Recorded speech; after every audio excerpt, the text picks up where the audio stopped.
I guess it's a tough question to ask, but it strikes me you never really had a right to reply to it. That David Zaslav, who's not a man I'm a great fan of really, gave an interview where he talked about the deletion of Batgirl and Scoob Holiday Horn, and his quote was, "We decided that we had to have the courage."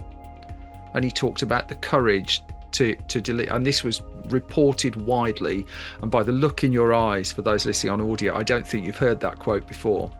No, I had not. Hello, it's Simon from Film Stories. You're about to see an interview with director, production designer, art director, visual development artist Michael Kurinsky. I'm just putting this at the start because I'm running this interview long for fear that bits of it are just going to be a little bit clickbaity. Michael Kurinsky was in the Hollywood trade press a few years ago as director of the film Scoob Holiday Haunt. Now, just to set this up, Scoob Holiday Haunt is the movie that Warner Brothers Discovery decided alongside Batgirl to delete. Basically just that. It decided not to release the film, even though it was pretty much completed, and Michael Kurinsky is going to get into this story for us in exchange for a tax credit. And it's just a bit of background just to set that up. However, what this interview also tells the story of is a man who grew up loving Looney Tunes, grew up loving animation, grew up loving art, grew up loving the Beatles and Ted Lasso. And so you're going to get pretty much his career start to where we are now, with some incredible stories along the way. And I think that's all the setup you need. A big hello to Michael Kurinsky, who, even though I'm here in the UK with a weird Kermit behind me, you're in America with what looks like a Ted Lasso sign behind you. Absolutely. So where are you, Michael Kurinsky, and why have you got a Ted Lasso sign behind you? I am in Woodland Hills, California. It's a suburb outside of Los Angeles, and I've been here for a long time with my wife and daughter. And Ted Lasso is presumably a thing. We've talked. I'm cheating a little bit for those listening and watching. We briefly talked about this before, but tell me about your Ted Lasso love. Well, I'll tell you a couple of things actually, and it'll maybe snowball into something that I know you want to get into. But so Ted Lasso was just this show that connected with me, and I think with a lot of people at the time. I mean, it came out during COVID. Yeah. And I think a lot of us were emotionally hurting inside or feeling insecure, just having a lot of feelings, having all the feelings. And this was a show that came out and addressed a lot of those things about anxiety and about a lot of things like that. And it did it with kindness. It did it without snarkiness, which is what I'm all about. And I found I related with characters in that show more than I had any other show for decades. And, okay. Yeah. And it just became one of my favorite things. I have watched the first season in entirety 14 times. I've watched the second... 1-4. Okay. 1-4. Yeah. The second one 11 times, and the third season about 8 times. So I've watched this. It's just a thing that I put on, especially season 1, when I'm going through a rough patch, and it makes me feel better. And it's amazing that there's something out there that you can put on that does that it's sort of like entertaining therapy. Isn't that interesting? I think most of us have a comfort show. I mean, mine is 1980s Doctor Who. I'm a proper old school nerd in that regard. But if I'm having a weak moment, or a moment where the world feels like it's crushing in, I put on the Doctor Who that nobody else seems to like, and it's just like a 25-30 minute burst into my veins, really, of something that I need. I also sort of regret and miss video games that you could play in 20-30 minute bursts as well. Oh, yeah. That also used to do it for me. Now a video game requires a commitment, a mortgage, always be online, or deciphering 14 hours of plot to work out whether I should hit a triangle. Exactly. And I just want to play Pac-Man. I know. I was a Defender guy, if anyone Defender. Okay. I was a big Defender standout. Are you a video game nerd? Oh, okay. Only old school, like literally Yeah, proper upright games. stand-up ones. I know I don't really play any yeah, after I haven't had a video game console since Atari. The So 2600. I am dating myself. So Do you still own it? Because that's your pension no, scheme, surely. no, I should. That would be amazing if I I've still still got had. mine. I've still got mine. If whichever Done. one of us hits rock bottom first gives the other the console. That should, Okay. that should be it. It's not a competition, but that notwithstanding, there is a bit that one of the things about the internet is it's very good at like kind of reducing us to small amounts of text that are supposed to explain all of our career. And so I was looking you up online, as you might expect ahead of this. And you've got this bio at ArtStation. And it just talks about right at the start there, I think it's in there, where it says 10-year-old Michael liked to paint and liked color and things like that. I wonder if you can take me to kind of 10-year-old Michael. What was 10-year-old Michael interested in? Okay, so I mean the painting, the drawing thing, like according to my mom, started when I was 3. Okay. But te I will tell you specifically, 10-year-old is the age because that was 1977. I was 10 years old, You and a don't look little. that old. Did I say that And quickly enough? thank you. That's the test. Yeah. I think. Well, it's really good filters on Zoom. Thanks. Um, 10-year-old Michael, 1977, Star Wars came out. Okay.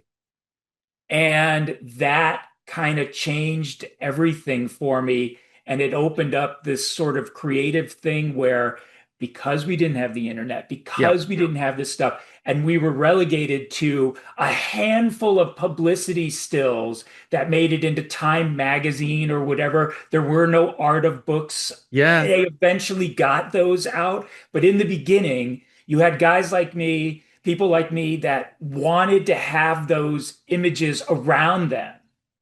And since it was the same ones, Yeah. I started drawing those things. What does it look like from that angle? What does he look like from that angle? Because I only see that one picture. Yeah. So Star Wars sort of cracked open. I should say the first movie that did that, it was the 1933 King Kong. You're not the But first person to cite that. Yep. Okay, I mean, very much so. That started a lot of drawing and creative juices flowing in me at age 8. But 10, Star Wars broke it wide open. Yeah. And after that, I was drawing constantly and creating things and just being like, I had all those action. I have the figures, those I still have. I'll I don't swap have you. the Right. Atari, Right. but Okay. There's a I deal have going on here. dozens and dozens of original Star Wars figures right over there in that closet. And Okay. Can I distract you long enough and just send yeah. someone in? Um, we can do Oh, one and of those online hacking videos, like where the you person's want yeah, yeah, okay. you want to come in because I have one of the rares. I have the blue snaggletooth for your listeners out there that know what that is. Look it up. You're gonna tut at me down this though, but my fantasy film, because I was a couple of years behind you, and I went to Star Wars and really enjoyed Star Wars. Mine was Krull. Oh, okay. And Krull, I watched a lot, and the score. See, I can straight away see in your eyes the disappointment, though. Yeah, No, I saw the score to Krull is one of James Horner's finest scores, and that's not said lightly at all. But it was Krull and Superman 2 and Superman 3, a film for which I have the most enormous soft spot in the world, not least because the woman coming out of the computer terrified the bejesus it out of me. terrified everybody. Absolutely right. Everybody. Absolutely right. But so where were you living when you watched Star Wars? I was in a small town in Connecticut called Ridgefield, Connecticut. So for those of us not in the US, how far is that from Hollywood? About as far as you can get Yeah. from it. It's So 3,000 plus miles. so what made you the person who watched Star Wars, loved Star Wars, did all the drawings, but found a career? Why were you different? Because lots of people drew Star Wars pictures. We're True. talking here decades later because that went a little bit deeper for you. Um, I think since I was a young person, I've always been introverted and I'm best sometimes by myself. Yeah. And those times that I'm by myself were always filled with doing something creative, Yeah. playing with those figures, but more than just playing with the figures, like writing stories and building sets out of Dixie cups and cardboard shoeboxes. So, and I was making movies with these things and creating storylines that didn't exist from the movie. I was taking it beyond the movie Yeah. and drawing and all these things. Though that was my I was an awkward kid, awkward in my own Yeah. skin Yeah. and had hard times with that. And that was my therapy to go into my room and create something. So I have to believe that all of that eventually I needed to find the outlet as I became an adult to continue doing that, you know? So, but if we funnel that down still more, so those are all the people who Okay. saw Star Wars. Those are the people who drew lots of pictures. Those are the people who fashioned it towards a career and needed an outlet. We're still here. Mhm. What got you to there? So, coming out here, coming to Los Angeles. So Yeah. I went to school in Arizona. Nothing glamorous. It was University of Arizona in Tucson, Arizona, which had actually an exceptional art program Yeah.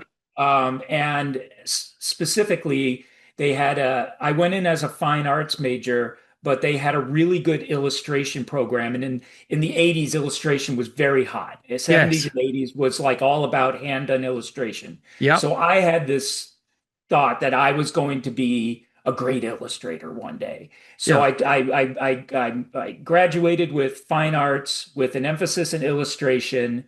And my then girlfriend, who I met in college, now wife, we both wanted to get into the entertainment industry. And we said, let's take a chance on ourselves. And we came out to Los Angeles with no jobs, no place to live, just my Nissan Pulsar car filled Yeah. with all the clothes that we owned and a television set, an old You've got all television. the vitals there. Yeah. That's all we had. And we had my friend Scott's futon And how that old he were you at the point you made that jump? I so you took a 22. massive risk. 20, so 22, you take this massive risk. Yeah. And the two of you come out with a television and some clothes and a car. What does week 3.5 of that risk look like? Oh my gosh. Week three and a half was just walking down. So Venice Beach is a very famous beach here in Yeah. California, known for like crazy people and everything. I remember just I was living at my friend Scott's on his futon with Annalise, my wife. And we were both just looking for jobs, anything, and walking up and down the crazy Venice beach. Yeah. And that was my life then. And then, um, how did it start? How did that start?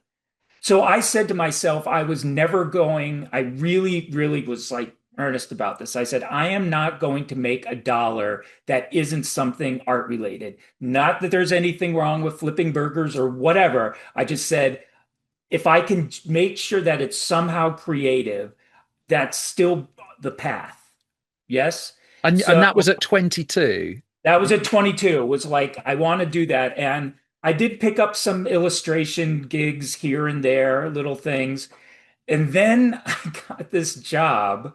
I remember being on Sunset Boulevard Yeah. and at the famous Tower Record store Yeah. which is now gone, which is sad because it was such a great place to just go kill several hours of your day just looking through vinyl and at the time cassettes and things like that. And anyway, outside of that Tower Records, they had these large hand painted billboards for whatever the record du jour was, whatever, Yeah. Yeah. Yeah. that kind of thing. And then there was a name of the company that did that on the bottom. And I was like, I could do this. This is, and at least it would be painting. Yeah. I went to this billboard company and worked for them for a year, painting billboards that were hung all over Los Angeles. And my favorite thing I ever painted for them were 50-foot high likenesses of the Beatles, which is my favorite group and my favorite thing of all time is the Show us your Beatles. guitar, Michael. I know where this is going. And it was 50 feet, they were 50 feet high and they were on top of the Capitol Records building for, I can't remember what year anniversary for when Capitol acquired the American rights for the Beatles. Yeah. And it was the greatest thing I ever got to do with that company. And my love and knowledge for the Beatles really helped because the photo that they wanted me to do was from one of their Ed Sullivan Yeah, yeah, appearances. yeah. And they gave me this 8.5 by 10. So if you picture this is the size of the photograph, this is the size of the Beatles in the photograph, this is the size of their heads in that photograph. But over there, I have about 20 different Beatles books. And Yeah. so I found the right era and everything like that. And I found better reference and I painted, and I swear they looked, you knew who they were, and they were huge. So The two head was as tall as me. two things. Number one, a few years ago when Robert Zemeckis was going to do his new animated take on Yellow Submarine, did you Yeah, I track saw him that. down and send him a resume? That's I number should one. You should have. have. But number two, do you have pictures of that? Because I I mean, do. we're talking about a piece of artwork that would have been seen by hundreds of thousands of people. It was positioned so that when you went on the freeway called the Yeah, 101 yeah, Hollywood Freeway, um, you couldn't not see it because it was on top of the building, and you got a glimpse for like 1,000, 2, 1,000, 3, 1,000 if you were going, 60 miles an hour. And then eventually, when they took them off the roof, they put them down in this back parking lot and kind of screwed them to this wall. And I have pictures of me that. standing in front of them Have you that I sent will it to send, them? that I will send you. Uh, Send it to Paul McCartney. He might. oh my God, he's Paul McCartney's my hero. You can't even say his name and I don't get choked up. So, And that is his guitar, or is that a well, replica? this is the same company, Hofner, Yeah, that made his first guitar that we became associated with him yeah. when the Beatles broke. This is made from the Hofner factory. It is a replica and made to exact standards of that same guitar that you see in every picture of him from 1964. So So I've been I'm teaching what I'm myself what to play bass. I might be altering what I trade my Atari 2600 for, but we might come back to that. Okay. So you go from drawing enormous images of the Beatles seen by presumably everyone in Los Angeles, the most powerful people, the people selling newspapers, everything. Yeah, The next bit I found that you'd done was that you got a job doing painting backgrounds for commercials off the back of that. So exactly right. what does painting those billboards get you? How does that get you the next job? Do you walk in and say, I did that? Well, I had my portfolio from Yeah. school, which was an illustrator's Was it 50 portfolio. foot high? That would be the best job interview if you Yeah. walk in with that. Yeah. I did have a few photographs of some of my favorite Yeah. billboards I did in there just as photographs, but mostly it was all my illustration work that I had done at University of Arizona. And it was one of those things where a friend of a friend of a friend was like, "Hey, painting is painting, illustrating is illustrating. I have this friend, they do Yeah. animated TV commercials for like cereal and the prize inside a cereal box. They need two paintings done for this commercial.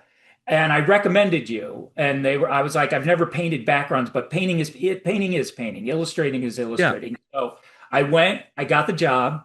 I did these two backgrounds for them. And this is 100% true story. I remember several months later, I was unemployed, Yeah. and I mean, I was working at the billboard company, but like I wasn't like doing what I wanted to do.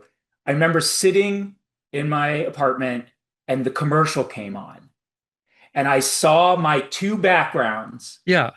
go by, and I was like, it was so cool. I was like, this is what I want to do for the rest of my life. And I've always loved animation. Everybody who knows me knows I can spout trivia about, especially like the Warner Brothers cartoons. I can recite whole Warner Brothers shorts because I was such a nerd about those. So getting into animation seemed like the thing, and I then made that my focus. Yeah. Is after I did it, I worked for a couple of mom and pop TV commercial places and got my chops, a little bit better understanding about animation. And then I remember going to a magazine stand and picking up the latest copy of Animation magazine. Yeah. It was not too long after The Lion King had come out, and they built the new animation building for Walt Disney Feature Animation. Yeah. And there was a two-page spread with a picture of that building on it. And it said, "We want your portfolio." They were mass hiring. And I Yes. went, okay, this is it. Took my portfolio. I go into Walt Disney Feature Animation. There was this round desk and this woman named Dee, who was the receptionist there. That desk must have been 8 feet deep with portfolios, just because, again, this was before internet, Yeah. Yeah. before Yeah. digital, before it was all physical. There must have been portfolios, I'm telling you, 8 feet deep, leaning against that desk. And she just goes, "Put it down anywhere, fill this form out, we'll get back to you." I'm like, I'm never going to see this portfolio ever again. It is going to be lost in this sea Yeah. of things. But luckily, a month later, because it had to make these rounds and certain people had to evaluate it, a month later, I got a call to do a test, which was basically to copy an already existing background painting from The Lion King. I Yeah. had 5 days to do it. I did it. That got evaluated, and I got a job as a trainee painting backgrounds at Walt Disney Feature Animation. And from then on, everything took off. It's interesting, isn't it, you saying about that table of portfolios? Oh my God. Because when I was looking for a job, I always assumed I wouldn't be found. And I'd imagine the positions you've been in, you've looked for to employ people since. And what Sure. nobody tells people who are looking for a job is it's just as difficult to find people for a job Oh yeah. yeah, and I don't think that story comes out. And so I would bet that someone looked at all of those portfolios. No, Yeah. even though it might look as hopeless as anything, I just think no one ever says that side of it. So it's True. really hard to find good people. It is hard to find good people. Everything, and this is a cliche that you hear all the time, but it's absolutely true. Everything is about timing. It's all about Yeah. timing. Be it me, Talent meets luck meets time. right. Yeah. I love that. That's how I got into feature animation. And when I've been staffing for movies, when I eventually became leads on movies, Yeah. it's you have these wish lists. You work with these people in your past and everybody, and you have this kind of perfect crew in your head. It's like, oh, if I ever get the chance, I got the chance, and you start putting the calls out, and people are, sorry, I'm on this project and Yeah. I'm in contract for the next year and I Yeah. can't. So you start going down your list, just trying to get the right people. And yeah, it's just all, yeah, timing and just is a big factor in it. So you were 22. You were 22. You had I hope it was a comfortable futon because it's come up a couple of times. You had the cut. Okay, 6 out of 10 futon. Let's go with that. How long are we talking before you land that trainee job at Disney? How long have you been Um, little under 2 years. in that 2 years? Was there a wobble? Was there a point where you were questioning your self-belief whether this would actually happen? Um, my cat is meowing Cats, now cats, very strangely. cats are very, very welcome. That's fine. Okay. No, because uh, look, I did believe. I believed in myself, and my Yeah, my girlfriend believed in, and it was like, do this or I don't know what I'm going to do. yeah, I don't know what else I'm good at. This is my one thing that I have. And over the years, I found I have lots of things, but at that time, it was yeah. like Mike paints things and does it okay. it was that or nothing. So um, I think That's great. right before the Disney job, I got I answered an ad in the newspaper for McDonnell Douglas, who builds aircrafts. They build literally airplanes, was Yeah, looking for illustrators. And I was working at the billboard thing, very unhappy there because it was grueling work for very little pay. yeah, And in terrible conditions too, in a big warehouse, and it was like blistering hot in the summer and really cold when we get cold here. But anyway, I digress.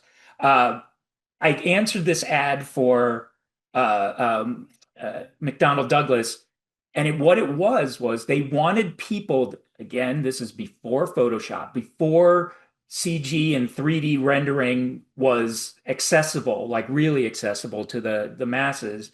They wanted people who could paint photorealistic paintings of a proposal of a plane that they wanted to build for yeah, yeah, the king of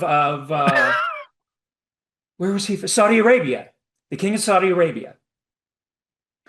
And I showed them my portfolio. I got hired right away, and that is what we did. They had the plane built. This is the only 3D that came into it. They had the plane built in a program called CAD, and it yeah, was yeah, just a yeah, wireframe. It couldn't even do ellipses or circles. yeah, So if you had a rounded back chair, it was just straight, and we had to go in and make it what it was supposed to be. But so they could find angles of all these proposed different rooms.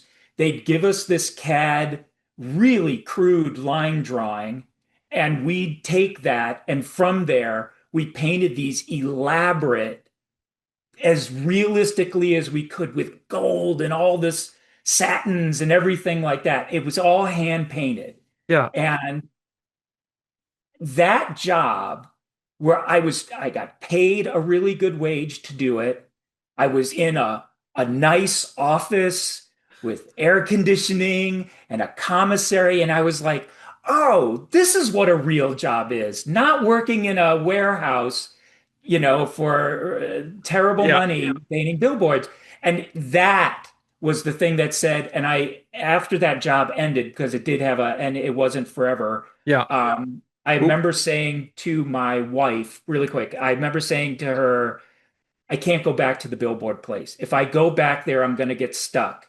I yeah. need to go forward. I can't go backwards. I need to be treated the way I want to have a job that's like what I just left. And 3 months later, the Disney job came.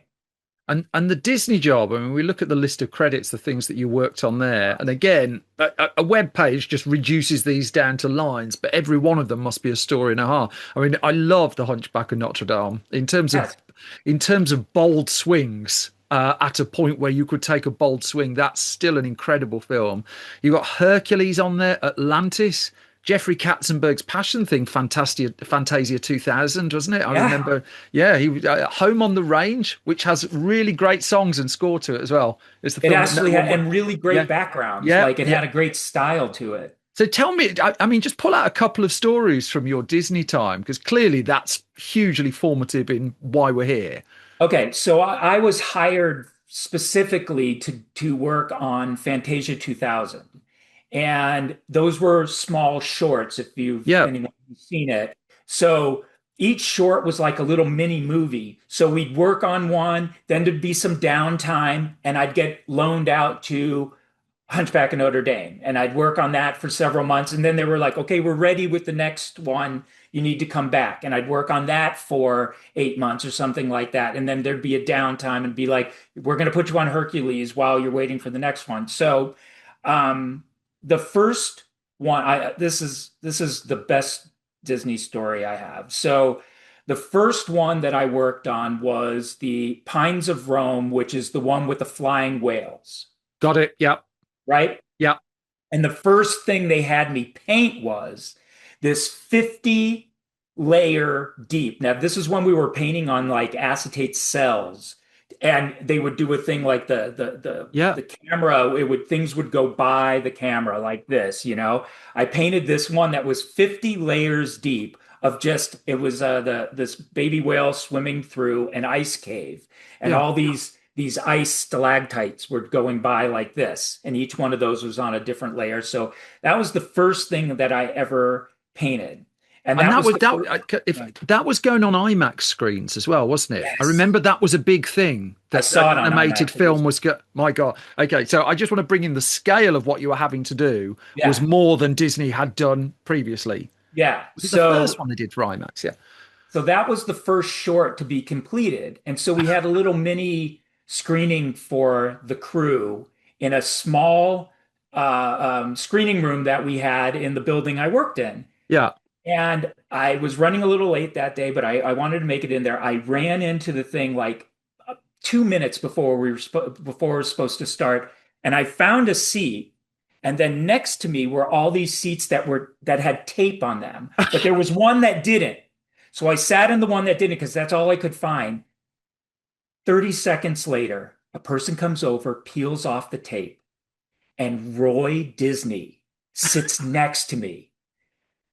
And I'm like, oh my God, this is never going to happen again. Say something, you idiot. And I turned to him and I went, Mr. Disney. And he goes, Roy. You had everybody first name basis. And he Yeah, goes, yeah. it's Roy. And I go, okay, Roy. I go, I'm about to watch the first artwork that I've done for the Disney feature animation, and I'm doing it sitting next to a Disney. And he said, and I quote, well, this must be very exciting for you, young man. What's your name? That to be fair to you, that's about the perfect thing to say, isn't it? Yeah, it I was mean, the best moment in my I Disney love career. that. It was so cool. I love that. He didn't storm out halfway through and take the edge off it, did he? No, he liked Love that. it. He was pleased. I mean, that was an extra. I remember Fantasia 2000 as an extraordinary project, and the whole. I didn't expect we'd go down this road, but because the idea at that point was it was going to be the living movie, wasn't it? That every Right. 10, 15 years they'd go back Exactly. and another sequence or two are put in. So you That's could have had a career just being, just yeah. I mean, the ambition for that was off the chart, if memory yeah, that's serves. absolutely true. And And that was my your other first. that was my first. Yeah. Yeah, Yeah, it was, and I was still a trainee at that because point. yeah. Yeah. And So I eventually, Fantasia, I mean, just for the background for people who aren't familiar, Fantasia at this point is the biggest selling VHS of all time. Because it was, yeah. It was because Disney had, Jeffrey Katzenberg, then heading up Disney Against People, had done a thing where you'll never be able to buy this version again. that's right. And so it outsold every other Disney film. And it was their biggest deal, was my memory of it Yeah. going in. And you're on it, you're at the heart of it. When you said I'm on it, I literally am on it. Yeah. So in the new one, there were, if you again for people who have seen it, there's an animated bit, and then there was a live action bit that they called the Yeah. interstitial. Yes. And a famous person, Steve Martin, all Steve these Martin, different yeah. people came up. Yeah. So if you look at those, it's in a sound stage, but it's made to look like tiers of an orchestra. And on one side, there were orchestra people, and on the other side, you see these people painting like on easels. And all the ones in the way back are extras, but they wanted in the first couple of rows real Disney artists. And I am in the movie pretending to paint something with friends and colleagues standing next to me. And so, yeah, I gave about everything I could for that movie. Yeah. And so again, for context, you were in your 20s, Yeah. 3 years before you've been in a warehouse, um, painting billboards, and now Yeah. you're on an IMAX screen, Yeah. as part of their most ambitious project at that point. Yeah. That's extraordinary. Extraordinary. And then I mean, you just list the other films around at that time that I mean, you're talking about I was loaned to Hunchback of Notre Dame and Hercules, and no, Yeah. you're not being like loaned to a straight to DVD sequel. You're not being loaned to Pocahontas 2, are you? No disrespect to that. Yeah. Right. You know, But still, it's like the A grade stuff. Yeah, absolutely. That's kind of how at the time it worked. They had a core group of people, background, let's say the background painting department, and like half of them were on one movie, and the other half were on another. And then as a new project came, the one that was first would leapfrog over that, start the new project. These people would finish their project, and they leapfrog onto the next one. That's kind of how it went. So Yeah, you always had work. And they don't want to get rid of you. At least back then, you were, I mean, I was contracted. It was very, very, very different times back then, animation studio wise. And yeah, they would just find things for you to work on, but all within the feature animation bubble. So yeah, yeah. I got to work on all these A-list, uh, late 90s, early 2000 animated movies. So yeah, it was literally a dream come true. It does beg the question why you left. Oh, wait, whoa, whoa, whoa. Okay. Appreciating like the shifting tides of animation and Disney at that Why point. I didn't leave. I was okay. So here's the I'll do this as quick as I can. Um, uh, Background painting is, a hand done discipline that doesn't have isn't a one-to-one Yeah, translatable thing in CGI movies. yeah, You need painters and you need that, but in a different way, and you don't need, we had probably at the height 60 background yeah, painters so when Disney announced that they were putting out Chicken Little, the first CG movie that they yes, were I going to do remember there, that. remember? 2005, Right. 2006-ish, wasn't it? Yeah, They had massive layoffs, yeah, and then the people who stayed there, they cut everybody's salary. It was like they trimmed everything. And long story short, I was one of the last four traditional background painters staffed at Disney Feature Animation. And we were working on a project that was going to be kind of like a hybrid movie that was going to be done at the Florida studio. So I was on loan to the Florida studio with yeah, three other friends of mine. And it was going to be like hand painted backgrounds or maybe digitally painted backgrounds with 2D traditionally animated yeah, characters on it. And that looked like it was going to go. We went to, like, I remember a screening. It went really well. We were told, oh, we're going to start hiring actors, blah, blah, blah. A week later, I remember walking into work yeah, and the three other background painters were already there and you could just see it on their faces. And I yeah. said, well, what's up? And they said, do you want to go read the email or do you want us to tell you? I said, why don't you just tell me? You They got an said, email. yeah, they said, the movie's been canceled. And I go, so where does that put us? Because we're not on Chicken Little and they're Yeah, fully staffed. They said, we're in limbo. So this is how it all happened. So I actually got paid not to come into Disney for a couple of months while yeah, they were figuring things out. And at the time, my attorney was like, you may want to start looking yeah, somewhere else.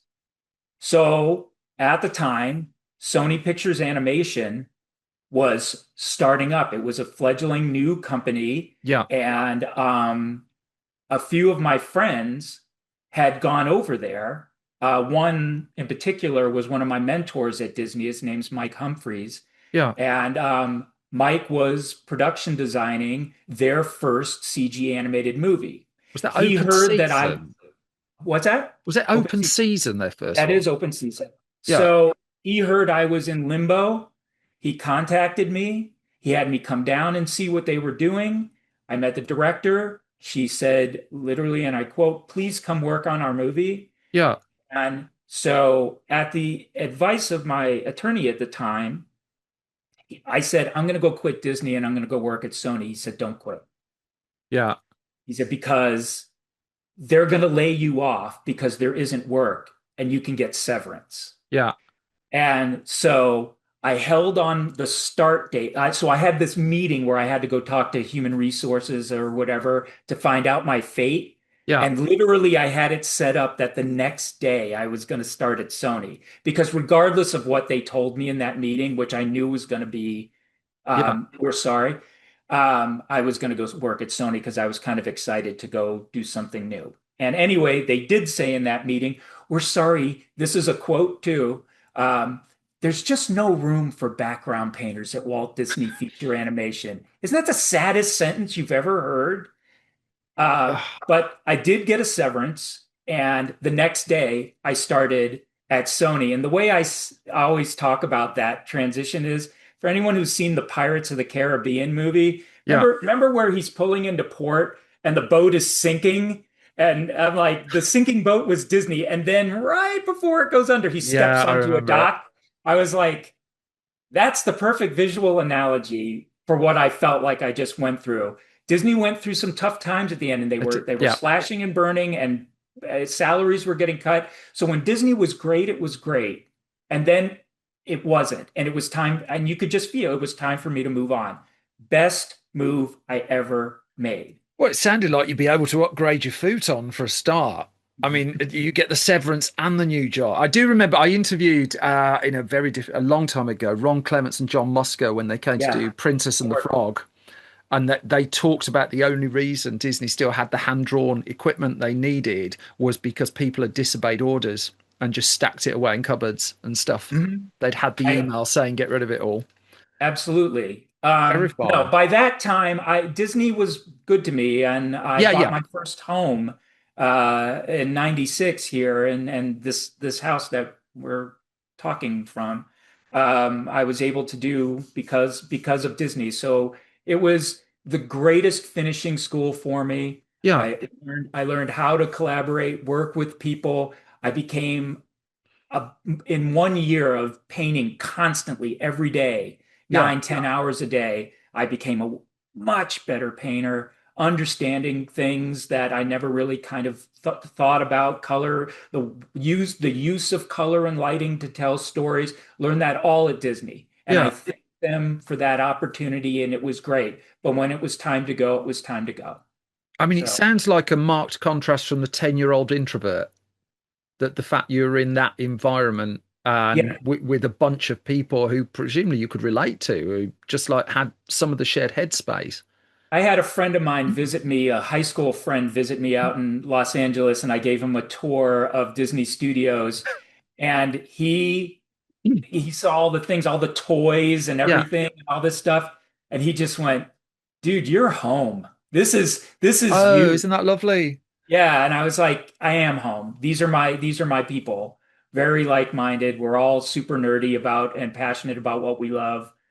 And it was a great place to So, start. so if your first home is arguably the most legendary American animation studio on earth, the Yeah. second home is one that's basically building from scratch, where you're in on the ground floor. And just for again for those listening, your credits at Sony take you from Open Season, Arthur Christmas with my beloved Aardman, Hotel Transylvania, Cloudy with a Chance of Meatballs 2, the Emoji Movie, Spider-Man Into the Spider-Verse.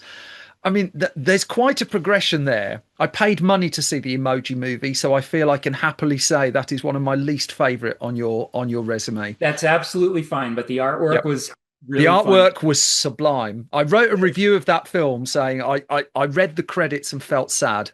Yeah, the There were movie's very so many fun. brilliant people, but a movie for the wrong reasons. I'm not going to Yeah. dwell on the Emoji Movie there. Tell me about the progression then through there, because So Open Season 2 Spider-Man is quite a journey.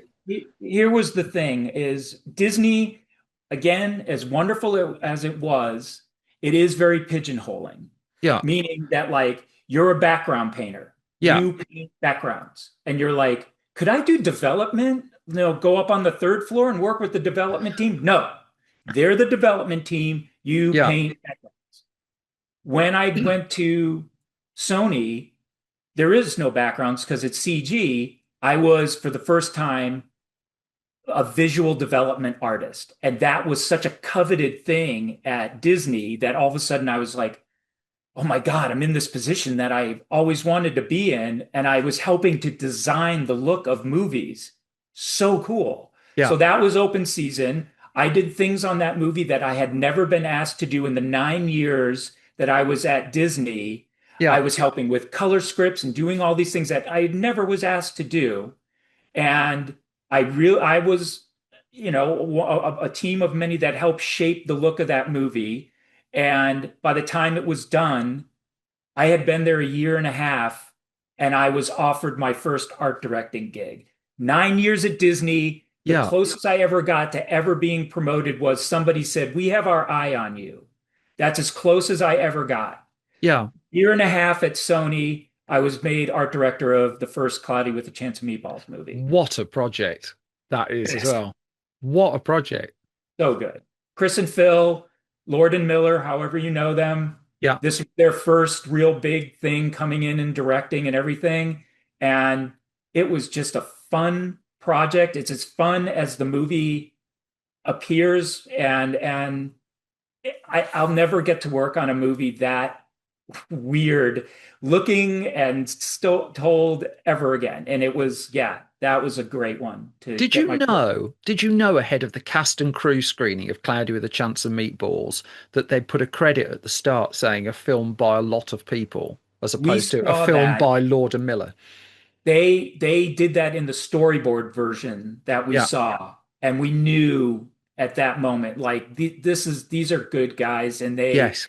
they get that it's like, okay, their name is the directors on it, but it takes another 500 people Yeah. behind them Yeah. to make this. And so we were super appreciative of that. One of the things I really love about the film is the character of the dad in that film has no Mhm. eyes.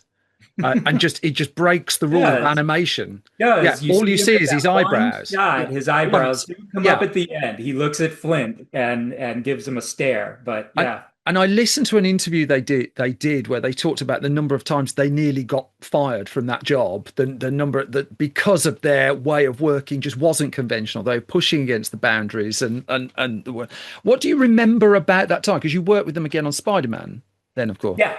I mean that is absolutely true. I remember the first version we saw of that movie. Now, normally movies are three-act movies. Theirs was four, possibly bordering on five. Like so, like they had so much. It was like a wealth of riches and ideas and everything like that that they eventually whittled down to the movie that you saw. But like, yeah, they were unconventional. And that's their Yeah, strength. You know what I mean? They pushed me to get out of my Disney comfort box. Um, yeah, can yeah. can we say bad words on this podcast? Which one are you? I mean, help yourself. I don't mind. So the best compliment you could have gotten on Cloudy with a Chance of Meatballs is especially when Phil Lord would go, "That is so shitty. It's awesome." Love it. Because that town, the town of Swallow Falls, Yeah. needed to look downtrodden. Like the town you grew up in, I guess. You Yes, were saying, yes. We were having that chat just before we came on about yeah, my beloved hometown of Birmingham. For context, for people listening, yeah. its first big moment, really, in a Hollywood film was when Steven Spielberg, with Ready Player One, was looking for a future rundown shithole dystopia, and he came to my hometown. God bless that man. And so the first artwork I did for them still had that Disney tinge to Yeah, it, like clean and everything was yeah. nice. And they were like, no, no, embrace telephone wires and grime and dirt and Interesting. things like that. And it got me out of this sort of place that I normally would go to because of 9 years of working at Disney. Because And presumably Open Season as well had been crewed up by lots of people fleeing from Disney to Sony then, and there true. was a little bit of that culture went with it. And also, that movie was based on Ivan Earl, who Right. is a Disney legend. Go watch Sleeping Beauty and things like Yeah. that. Watch Sleeping Beauty and then watch Open Season, and you'll go, "Oh, I see." Okay. So I was still waiting in the Disney style, but in 3D. Cloudy was not that. Yeah. It's an astonishing film. It's still, I mean, it still holds up. Um, I, and I had a I rule with my kids, which is how I ended up watching the Emoji Movie, where whatever they asked to see, I'd take them to see it as long as it was on at the cinema, and they could do it. And so I watched everything. And when you see something that's just like willing just to take a swing, because there's a lot of animated films I just think are Yeah. surrogate babysitters, which is fine. I'm a tired parent. Sometimes that do. But when you see someone's gone, oh, all right, that's something. Cloudy with a Chance is a very special film. Agreed. And I think it was their being Lord and Miller boldness Yeah. that if you look now at the slate of all the movies that have come out of Sony Yeah. Pictures Animation, no one movie looks like the other. There is no Yes. house A style. DreamWorks is only just breaking that now, isn't it? After about A lot 30 of people, years. yeah. Only now, 30 odd I years think in. Spider-Verse showed people, they Yeah. went, "Oh, can we do that? We can do Yeah. that." Oh, okay. It took that long, but Chris and Phil were already there in 2000, what was it, seven or eight, or when we were making that movie with Cloudy and just wanting to push, push, push, push, push. And Can so I just name check you've been back at Sony doing K-pop Demon Hunters, which my that is 12-year-old true. is obsessed with at the minute. I told him Yeah. I was going to talk to someone who worked with that, and as far it's like I've got Tom Cruise on as far as he's concerned. Oh, don't be that. I only worked on it for a handful of months, and then I got put onto a new project that I'm on currently, and I can't remember if it's been announced Don't get publicly or yourself into not. trouble. So Don't get I'm it. on a Let's new just say, project that I really, really, really love, and can it's I going can to I be so much fun. can I just ask what the Disney project is that was cancelled? Is that what you one you can mention? Because you talked about there was a film that you were developing in Florida, and you had the Oh, form, it was but I called, it had several names. The one that I think was the most common one, it was called My Peoples. yeah. And that's a term from the South that, these are my peoples. And it was about this guy who made these like folk art characters out of found objects and junk and stuff like that. And they came to life and they were helping him. Gosh, it's been a long time. I think helping him get the girl kind of thing. Yeah. And it was a really interesting premise and it had some really funny moments in it. And yeah, that was one of those. I think it's actually in a book that is out there about lost projects at Disney. I think it I'll it go gets a hunting. couple pages in there. You said earlier on that you were an absolute nerd of Warner Brothers shorts, that Yeah. you could recite Warner Brothers Yeah. shorts. I could test you on them if I'd prepared questions. But as Uh, I understand it, you ended up at Warner Brothers Animation because of LinkedIn, of all yes. things. Is that How did true? you know that? Oh my gosh. Okay, so no, that's totally true. So I did almost 14 years at Sony, and I kind of like how at Disney you can just kind of feel when the tide is shifting. I Yeah. had done great things at Sony. They had given me opportunities that I had never got to do at Disney, and I thanked them for that. But I was at this place where I was just kind of being loaned to different shows, painting a little here, painting a little there, and I wanted to, and I had um, production designed Hotel Transylvania 2. And Gendy Tartakovsky. that is true. That's right. And Yeah. it was such a great experience being a lead and working with, putting together that team, as you and I talked before this interview, about what it's like to put together teams and get the right people together to make this look. And I had people who were, you know, stone cold veterans and other people. It was Yeah. literally their first film, and that was amazing. That was amazing. And I was like, I want to do this more. And the opportunity wasn't finding itself at Sony. And then just like a miracle, I got this LinkedIn email from producer Pam Coates saying, "We've seen your portfolio, we've seen your movies you've worked on. We'd Yeah. like to talk to you about production designing a project here at Warner Brothers." And she said, "Would you just want to have lunch with Tony Cervoni, who is our director of this movie Scoob, Yeah. the first CG Scooby-Doo?" Yeah. And Tony and I, he is a nerd like me. He can quote things. He is a big Warner Brothers like shorts. He has worked on many, many, many things. And the two of us just had a meeting of the minds. We had a great lunch together. And this is a true story on both ends. I left that lunch and got into my car. I called my wife and I said, I'm not a betting man, but I guarantee they're going to offer me this job. And Tony told me that he went to his wife, who is Alison Abate, who was the Oh, head of, oh God, producer of Iron Giant, and yes, but yeah, also at the she was time like, she was yeah, the head of Warner Brothers Animation. yes, He told worked on all the me Tim Burton stuff. Yeah, that is exactly right. He told me he went to Allison and said, I think I just met our production designer. So, like right after the lunch. So, we yeah, both did that. And sure enough, a week later, I got the offer. And so I said, I felt like, okay, this is it, Uh, this was the universe tapping me, and it was like it was my choice. Do I listen, and or do I stay here at Sony and hope for something to happen? And I was like, no, this is it.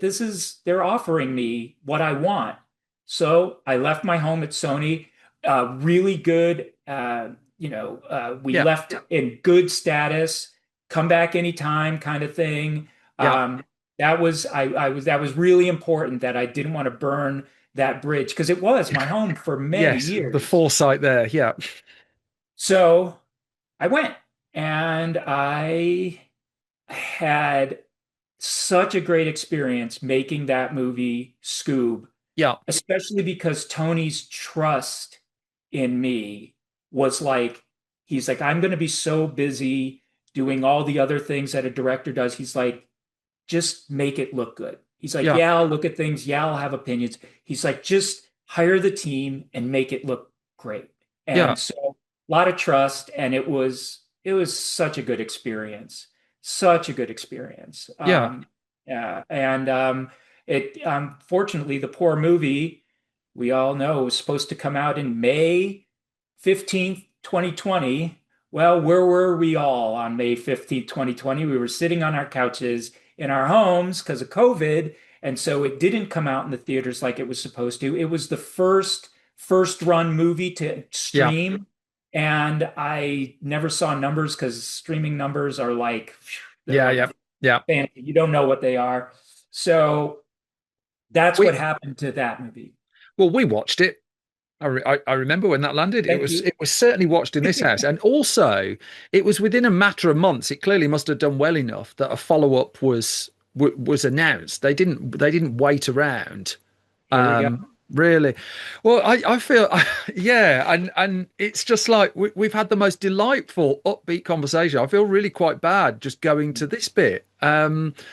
But it's just your story here is extraordinary for all the wrong reasons.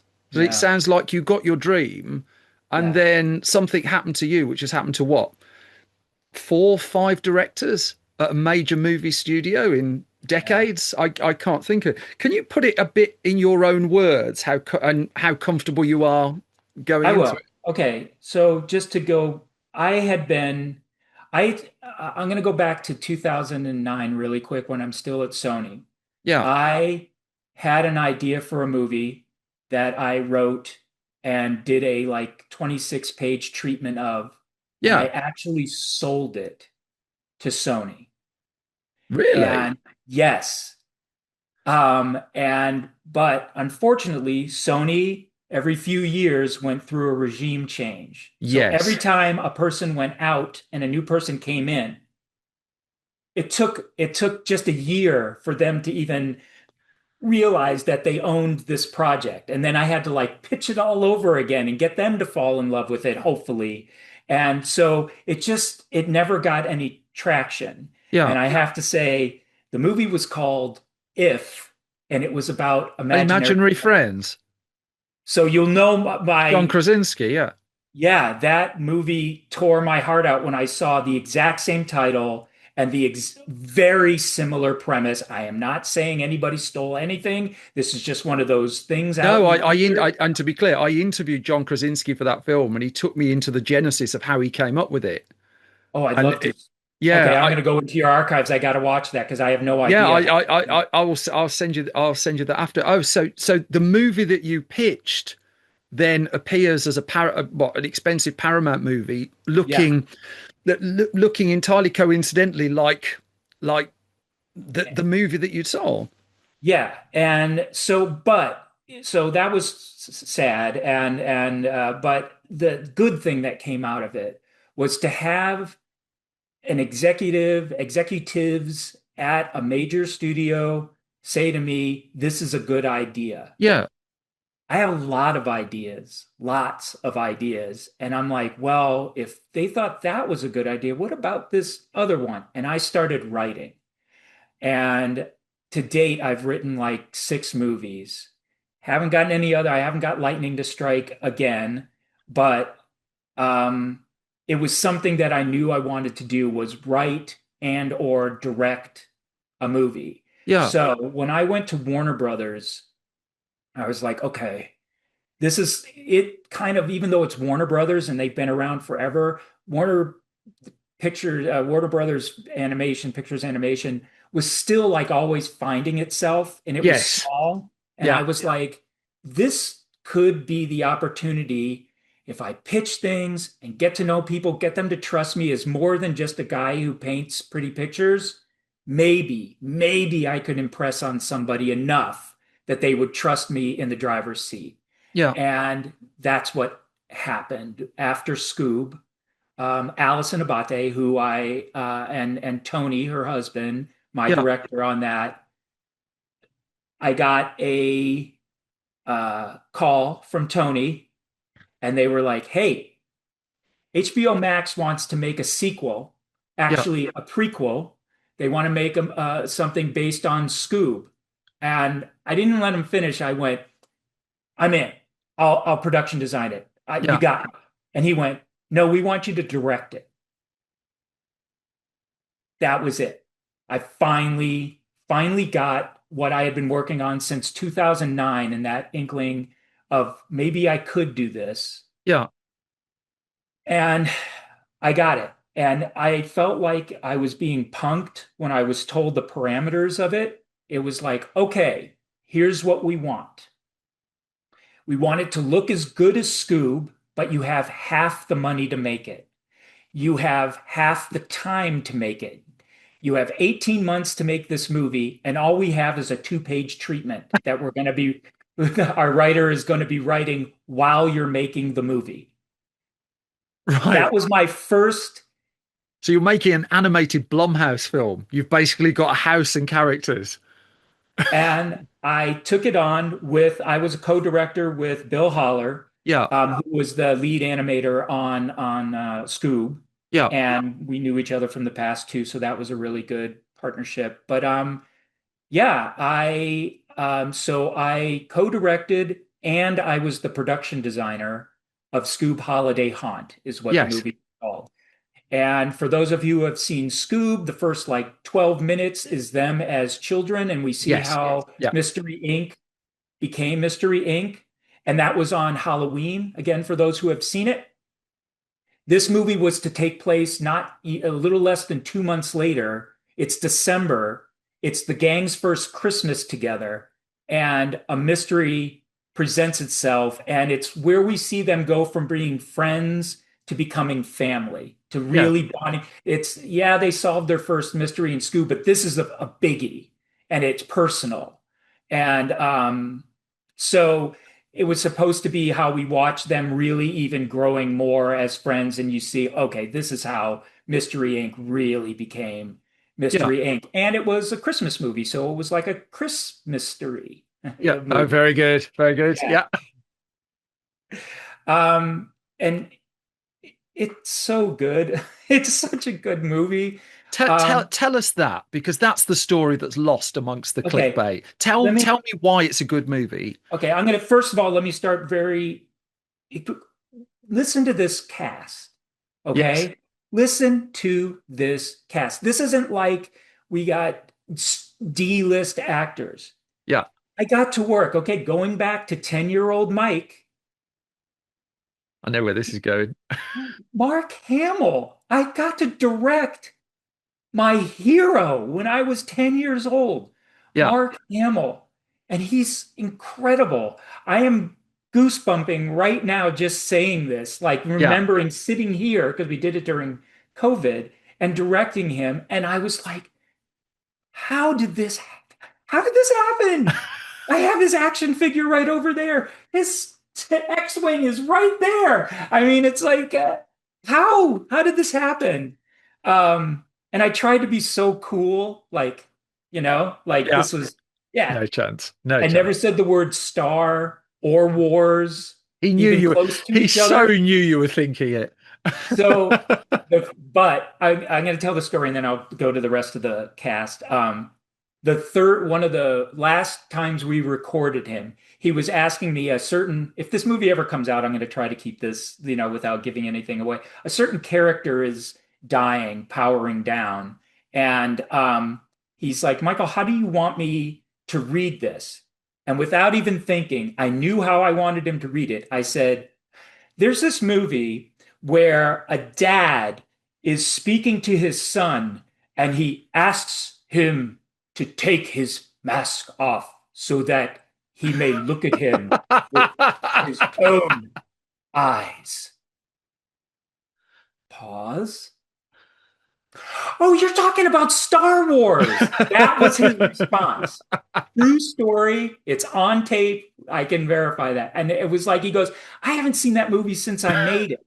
He goes, but that's how you want to do it? Like kind of like staggered breath stuff. I was like, yes, yes, please. So I got to do that. And everybody at the end of it went, you did it. You actually nerded out in front You're of him. such a I was nerd. like, I You're couldn't such a help nerd. it. Total respect. Total Yeah. respect. So Mark Hamill, Michael McKean, that the Yeah. younger people will probably know from Better Call Saul, but who I know, my first thing is he was Lenny and Squiggy on the Laverne and Shirley show, and he was hysterical on that. But I love him in the Spinal Tap movie and the new one Yes. that's coming out.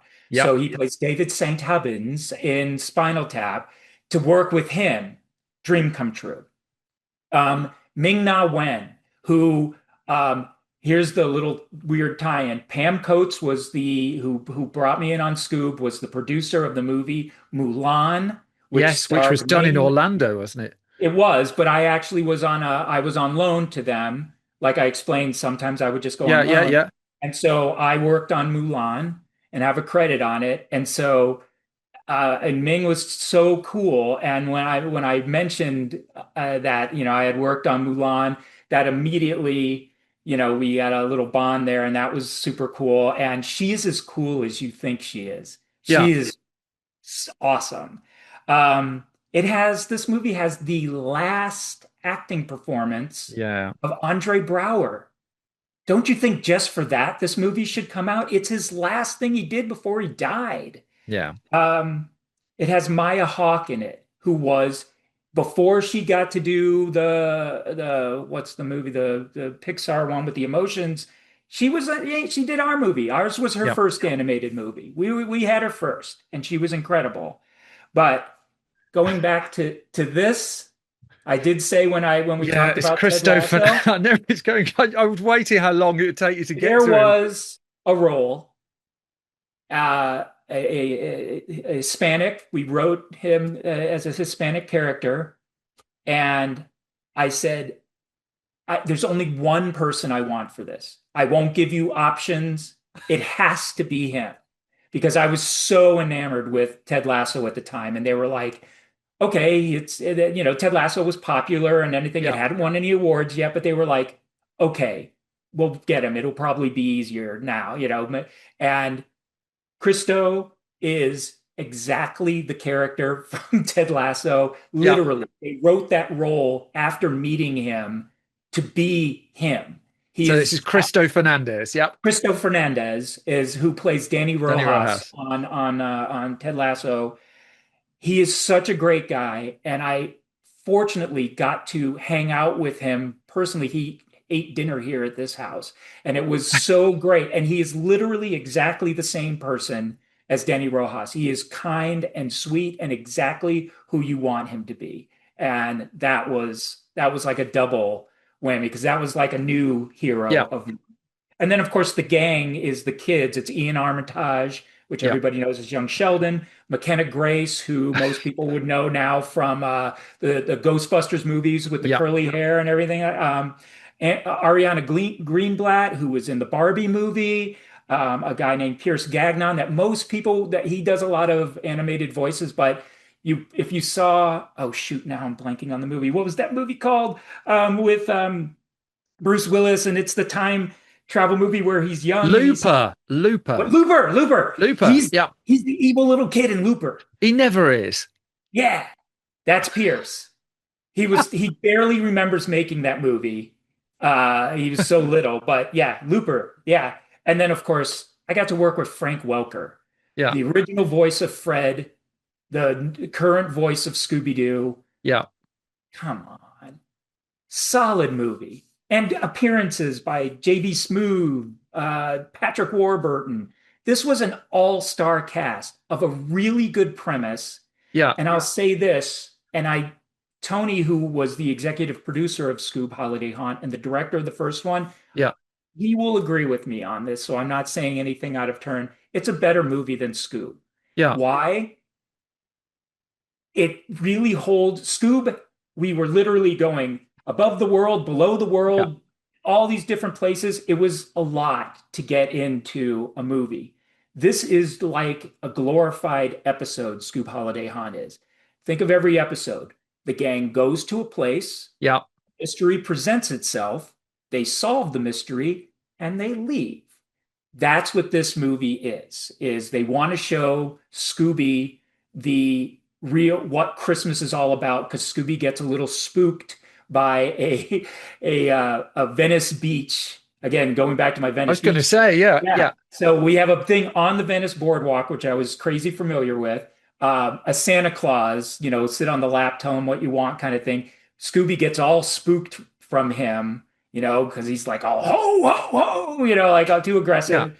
And Scooby doesn't understand Christmas. He doesn't like Santa. He doesn't like any of it. Fred has an uncle, Uncle Ned, that is played by Michael McKean, yeah, who owns a Christmas themed amusement park. And he's like, if there's any place on earth that could teach Scooby why Christmas is so great, it's Uncle Ned's place. So they all go up there. And yes, there's a ghost and a mystery and a whole backstory and everything like that. And the kids solve it.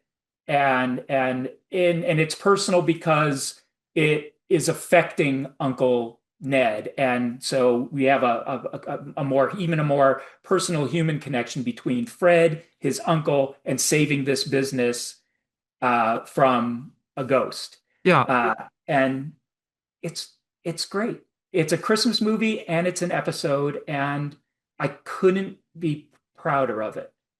I couldn't. I've Love given that. everything I gave everything I possibly creatively had to that movie. I did help make suggestions with the writing. I think there is one or two lines in the movie that actually from script pages that I wrote still survive there. But ideas definitely. Like I said, I production designed it, so look wise, it's there, and I gave everything creative that I could to this movie, and It was, yeah. Go ahead. well, I was going to say, it was on August the 2nd, 2022. We found out from our side of the fence that it and Batgirl were no more. I've never reported on a story like it. And a lot of the attention was on Batgirl and on Adil and Bilal, the more expensive, higher profile of the films. And yet there was this family movie that just went at the same time. And Yeah. so I remember how I found out. How comfortable are you talking about your side of Right. August 2022 or July 2022? I was sitting in this seat. We were in the middle of a meeting where I was looking at artwork or something, storyboards maybe. My phone, which is always Yeah, right here, buzzed, and it was a alert from Twitter. I think it was still Twitter then. And it said, M. Kurinsky, which is my handle on it. M. Kurinsky, is this true? And I was like, what's that? And so while the meeting was going on, I hit it and looked at it, and it took me to the link that I think it was Deadline Hollywood or something like that had put out and said, this movie's being canceled. That is how I found out so you found out on August from a the 2nd, stranger. 2022, Yeah, the same from a time, stranger on Twitter. the same time as me, effectively. Mhm. So In the middle of work, right in the middle of you were working. still working on it. Yeah. you got sent a link to Twitter, which was linking to I mean, do you mind taking me through the next I three will. hours of So that? I mean, Tony, executive producer of this movie, was on there, and I was like, Tony, what is this? What is this? Allison got involved, and she's like, I'm on this. I'm on this. We don't know what this means. We're gonna figure this out. And yeah, they being Discovery bought Warner Brothers, yes, and I've talked to people and they said this is unprecedented. It's never quite, movies have been canceled and things like that, but yeah. never quite this way. I've reported on film for on and off for about 2 decades. I've never seen a story like it. This movie was 8 weeks from completion. Yeah, And if the way I understood it, again, it was very vaguely explained to me. Um, if a company buys another company and there's properties and things that haven't come out already that they didn't have any hand in greenlighting or whatever, they could take 100% tax write-off yeah. on the movie. So they were going to get back $42 million for Scoob Holiday Haunt. And they decided to take that instead of putting it out. But because they had already paid vendors and things like that, it would have cost them to literally pull it out 8 weeks before we were finished. So we finished it. And those, By choice, did you finish it, or you mandated to finish it? we were asked to finish it and we wanted to finish it. But Do you mind me asking who asked you? um, well, Allison, Tony, we all talked about it. One of the co-presidents at the time, Chris Leahy, they they said yes, they want you to finish it, and so those are friends who came to us and Yeah, yeah. said those are friends. Like, but the people who canned it, I mean, you could say my name to them right now, and they have no idea who I am. I was just a name on an agenda and a phone call they had to make. And that's how I found out officially, was on the telephone, phone call. And On the same day. Was that still on August the that 2nd? afternoon, about 4 hours later, something like that, I got a call, and that What was it. what was the That was it. call? The call was horrible. It just felt like somebody going through emotion and just like, yeah, we're not gonna put this out. And then she was just kind of condescending too, like saying, I showed it to my child, I can't remember, daughter or son, and they felt it's very young. It skews real young, doesn't it? It was really, really an awful thing to say. And So in the midst of the call, just again, just to clarify this, telling you your movie's been canned, the person at the end of the phone is also critiquing your movie. yeah, Okay. so it was humiliating and condescending, and I am getting choked up talking about it. That my whole career that I've talked to everybody on here about has always been on this kind of a trajectory. I never made less. I never took a job that went backwards. Yeah. It always went up until August 2nd. Yeah. And after that, everything has crumbled like a house of cards. Everything. And my health, my mental health, I am still dealing with this to this day in therapy because it has opened up all sorts of wounds in me that I didn't know I had. And I'm learning through therapy why I was such an introverted child, all that stuff. Yeah. It all comes into play. And this was the event that eventually all the things I've stuffed down about myself had to come out. And I'm dealing with them now. Still to this day, years later in therapy, I go every 2 weeks. And this has been the hardest thing. And I think one of the things that kills me is that, again, I could walk right up to the people that made this decision and say, hi, my name's Mike Kurinsky. And they would have no idea. They haven't thought about that, I guarantee, since that phone call. They haven't thought twice about it. And I've thought about it every single day for almost the last 3 years because it's snowballed into this place that I'm in right now, and it's really hard. It's really hard. And I wanted that so bad. I wanted it for so long, and to have it just taken away like that, and and it's like I've said many times, it's the if a tree falls in the forest and no one's there to hear it, did it make a sound? Yeah. Now, I know that movie made a sound and everybody who worked on it made a sound, but I can go anywhere, trying to look for work and go, I made this movie. Did you hear about the movie I made? Oh, well, no, you can't see it, but I'm telling you, it's a really good movie. Do you know how hard that is? To know that you finally did this thing that only a handful of people get to do, is be a director on an animated film Yeah. with a good budget and everything like that. And you can't show them. You can't, there's nothing to point at. It's just your word against what they know. And, when things come out in the press and then people comment on it, I've read these comments that are, you guys out there that write these kind of comments. It really hurts for you to go, well, the movie obviously wasn't good. That's why they canned it. It's Yeah. no, it is good. I put my life into this movie. This movie is good and it's funny and it's heartwarming and it's a great evergreen Christmas movie that you could play for years and never have it feel dated. It's a good thing, and it's a shame. It is a complete shame. You said that it crumbled for you. And I'm not trying to pry into personal matters, but on a professional level, I mean, you're working at Sony now. You said just before, but Yeah. what is the aftermath? Are you carrying the can for a corporate decision? Does it kind of feel a little bit like that? Was it how difficult was it to find the next job?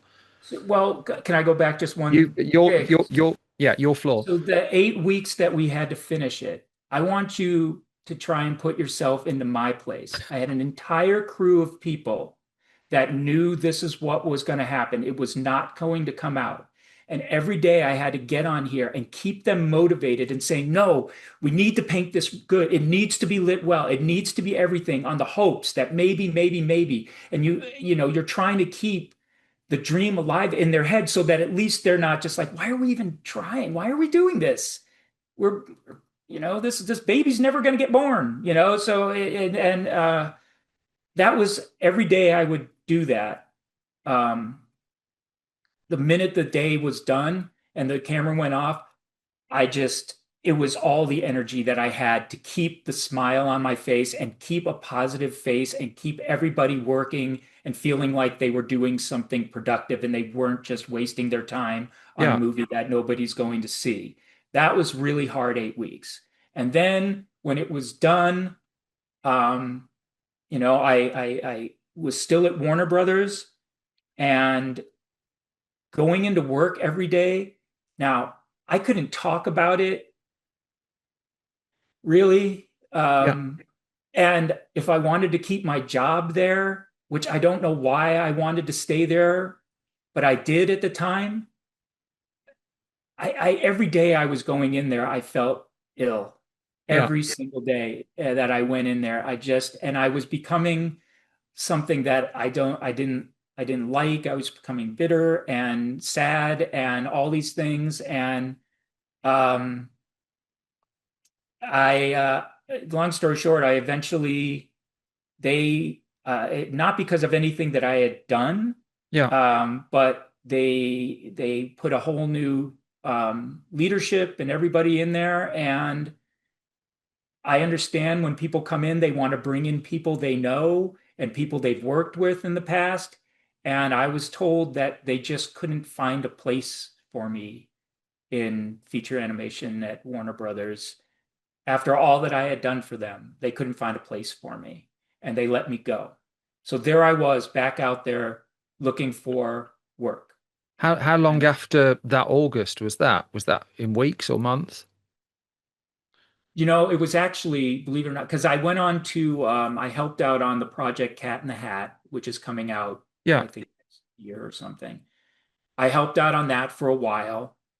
And then uh, I was given an opportunity where it was an uncertain opportunity, but it was a step in the direction that I wanted to continue on, Yeah. writing things and directing. So I took a chance on myself. I gambled on myself and left Cat in the Hat to hopefully show this new regime something that maybe they would see what I had to get, the leaders of Yeah. Warner Brothers to see that I eventually got to direct something.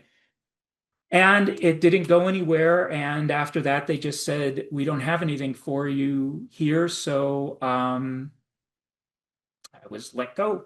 And that trajectory that I had always been on, I had never not worked. Yeah. Since I'm 15 years old, I've never not had a job ever. I've always worked. I worked through college. I worked through the last years of high school, college, and the minute I came out here, work. Just Yeah. work, work, work. And to be unemployed for over half a year, trying to find work right now, animation industry is weird, even for somebody Yeah. that has 30 years of stuff to show them, and it's just hard. So I got on at the tail end of K-pop, and they only needed me for a couple of months, and then they didn't need me after that, so I was unemployed again. And then I got picked up by this new show, and I'm very happy there, but I'm not a lead. I'm not directing it. Yeah. I went all the way back to the first job that I had in 2003 on open season. I'm a regular old viz dev artist again. So no shame in it. It's wonderful. And I'm doing I think some of the best work I've ever done. But I had this place that I thought my third act was going to be, and it's clearly not going to be that. Oh, but your third act's not over yet. Your I third don't act's know. not over yet.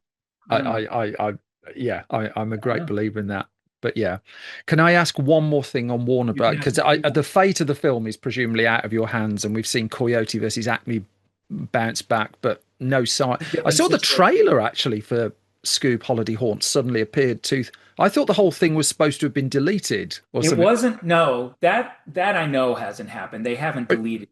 And that wasn't a trailer. I'm not sure where those clips came from. There was no audio. I don't know, but I was really happy that it came out. Yes. I don't care how it got out there. Great. Here. So to your sorry, I didn't know this. To your knowledge, the film still exists. Yes. I think it still exists somewhere on a server somewhere, you know, so that if anything miraculous happened, it could be pulled up and put out. But Yeah, it's different than the deal that they made with I Coyote understand that. and even like Gendy Tartakovsky's Fixed and things like that. It's a completely different. This movie can never be monetized, is Yes, the catch. It can never be sold. It can never be monetized, or else Warner Brothers Discovery has to pay back 42. $42 million dollars. So that's where we are. That's the limbo that we're at. I don't know what happens if somebody in 5 years buys Warner Brothers. Does that change the circumstance? I don't know because nobody told me. I'm sort of Nobody. gratified it's not deleted. I thought that and Batgirl were gone. While it exists somewhere, while it I'm exists. 90% certain it still exists somewhere. And I actually have some people I could call right now and go, does it still exist? Because I don't think it was, I was at least, excuse me, was never told. And that would be really cruel if they did this and didn't tell me that they were literally going to delete this piece of it's a It's piece art. of It's a piece of art. art. Yeah. People drew things, Brad painted Brad things, Brad animated Brad things. Brad Bird's Twitter bio always sticks with me. I love all the art. I love all the arts, but I love movies because it brings them all together. It yeah, Something along the those lines. It music. is. Yep. Dara Taylor did our score, and she's brilliant. And I mean, everything about it was just a beautiful, creative effort between a very small group of people because we didn't have the money. So it was like everybody was putting in double duty to make this movie happen. And remember, I gave you the parameters. Yes. We made it, 18 months from we finished it. sheet If of none of paper. this nonsense happened, it would have come out on time and on budget. And that was from a first-time director, two first-time directors. So Yeah. If you go back to how half of those Disney how productions that you bad worked on, yeah. how bad did I have to be able to have no place at Warner Brothers? And I'm saying this, and I will look right at the camera and say, I will never, ever work for that company again. Ever. My, I, I guess it's a tough question to ask, but it strikes me you never really had a right to reply to it. That David Zaslav, who's not a man I'm a great fan of, really, Nope. gave an interview where he talked about the deletion of Batgirl and Scoob Holiday Horn, and his quote was, "We decided that we had to have the courage," and he talked about the courage to delete, and this was reported widely. And by the look in your eyes, for those listening on audio, I don't think you've heard that quote before. No, I had not. Courage would have been sitting down in front of me as a and looking at me as a human being and telling me this so that I could at least respond back and say, you know, you have killed my lifelong dream. I just want you to be aware of that. But because there was always this hope that the movie could survive, we weren't allowed to talk about it. I never got to express how I felt, sad, angry, everything else in between. Never got to express it. And that was another thing that kind of messed me up. Like I was sitting there holding this thing in and I'm working for this company still and I shouldn't be here because I was done so dirty, done so wrong by this company. And yet here I am still trying to work for it, trying to make everything work out and make my dreams without work out with a company that has done something really horrible to me. Really, really horrible. And they didn't care. They didn't care. I was not a person. I was a number on a ledger. The movie was a number on a ledger, and that's it. And that's really sad. I want to go back, just kind of bringing it to now, but also going back to that 10-year-old, because the place we find you in now in the last 2-3 years is as you pointed out, it feels even from me, the other side of the camera, this feels like such a low point, and such a horrible thing to go through. I still find it quite extraordinary that I'm talking to someone as a 10-year-old, watched Star Wars, and it had such that level of impact that within, if I've got this right, within 10, 12 years of Star Wars, a 50-foot drawing of mine was overlooking Los Angeles. That's And I've not heard stories like that before. I hear stories of how people are influenced by a film and how it takes them on a different path. But in a short space of time, appreciating there's a crappy futon involved in that, and we shouldn't overlook that, your drawing is overlooking Los Angeles. And I've talked to lots of people on this podcast over the years, but in terms of a range of credits of work, and one of the reasons I wanted to get you on here and deliberately spend 80% of our time talking about the work yeah. that no one seems to talk about. And we've discovered some incredible stories here in a lifetime that otherwise could have been reduced to clickbait. And I think what you've proven is there's just so much more story in there.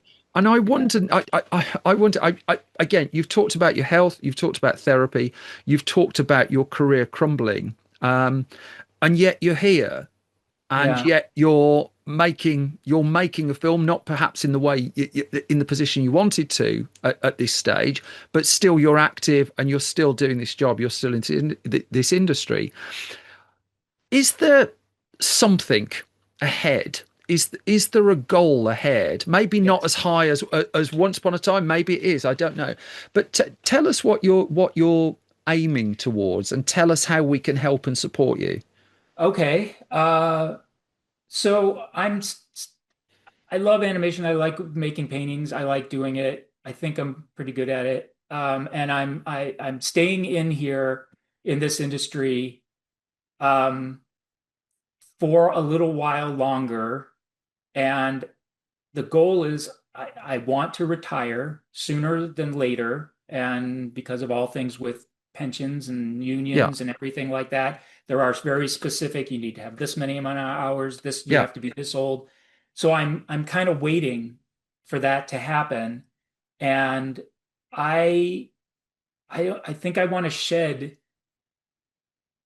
having to rely on a studio to make me feel like I have worth or don't have worth. Um, and I'm just going to do what I want to do. And like I told you before, I have lots of stories and I've written scripts. And so when you ask what's next, I can see it right here. I can see the file right next to your window. Yeah. I have decided to take one of my scripts and I'm writing a novel. Oh, And okay. I am going to self-publish it. I am not going to I don't want to go into a publishing house because that might as well be going into a studio and Yeah. asking for their approval of my work. Whether do you think this is good? Do you think this is Yeah. bad? I know it's good. I know If was good. I know that because somebody made it and they put it out. Yeah. I'm not saying they stole my idea, but I had that idea that could have been realized into a thing. Yeah. It would have been completely different and all of that, but I was on the right track.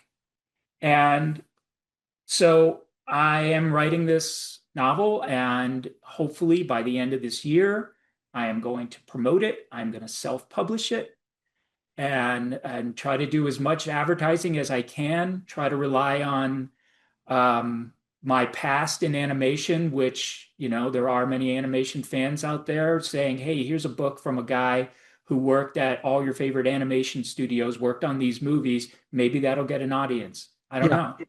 And this one idea now, it's I have a trilogy for it in my head, and that's what I'm going to do while I'm working and when I retire. This is what I want to do, and eventually do it with every story that's ever come in here that I was amused by.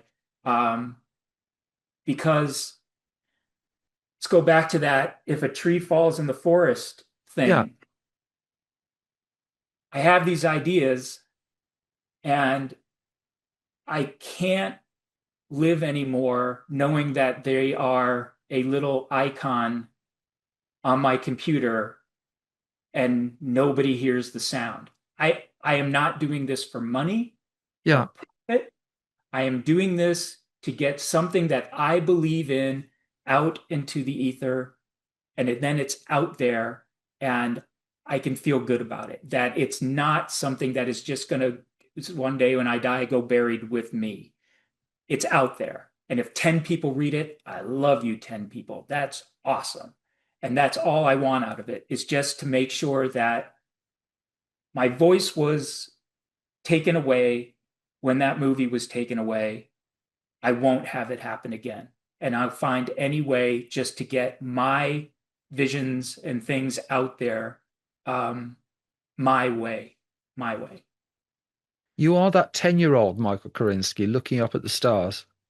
Yeah, It strikes me you've kind of come full circle there. You I think know, so. your head is awash, your story's waiting to be told. And I wish you the best with telling them. I'm going to bring the recording to an end Okay. at this point, but this has been a lovely conversation, and I think I speak well. Apart from the bat, I'll rephrase that. This has been a really fascinating, candid conversation. I think you putting your story out there is a trail for others to follow. As dark as it's been in certain places for you, I thank you so much for your time. And I And thank you you've for letting sold me. well, you've sold one copy of your novel. I'll buy a copy of your novel. Okay. That's Michael great. Kurinsky, believe that sign behind you. Keep believing. I try. That's Take why I care. keep it up. Very wise. Take care. Thank you.